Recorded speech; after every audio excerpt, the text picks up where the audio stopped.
यह कहानी एक बूढ़े पिता और पुत्र की है।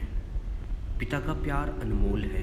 पिता के प्यार का एहसास सभी पुत्रों को होना चाहिए। एक 65 वर्ष के वृद्ध पिता अपने 30 वर्षीय उच्च शिक्षित बेटे के साथ अपने घर में सोफे पर बैठे थे।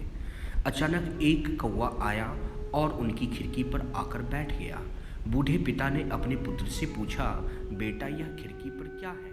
पुत्र ने पिता को उत्तर दिया, पिताजी यह एक कौवा है। कुछ मिनटों के बाद ही पिता ने फिर से अपने पुत्र से पूछा, यह क्या है बेटे? बेटे ने कहा, पिताजी मैंने अभी अभी आपसे कहा था कि यह एक कौवा है। थोड़ी देर चुप रहने के बाद उस बूढ़े पिता ने तीसरी बार अपने बेटे से पूछा, बेटा यह क्या है?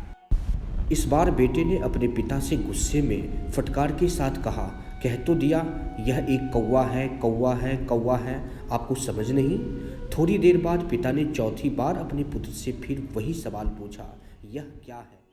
इस बार बेटा अपने पिता पर चिढ़ते हुए चिल्लाया, आप मुझसे एक ही सवाल बार बार क्यों पूछते हो? मैं आपको बार बार कह चुका हूँ कि यह एक कौवा है, क्या आप यह नहीं समझ पा रहे हो?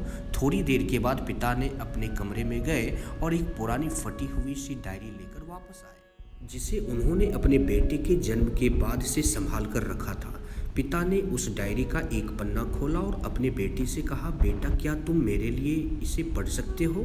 जब बेटे ने इस पन्ने को पढ़ा तो डायरी में यह शब्द लिखे थे, आज मेरा 3 साल का छोटा सा बेटा मेरे साथ सोफे पर बैठा था। तभी खिड़की पर एक कौवा बैठा था।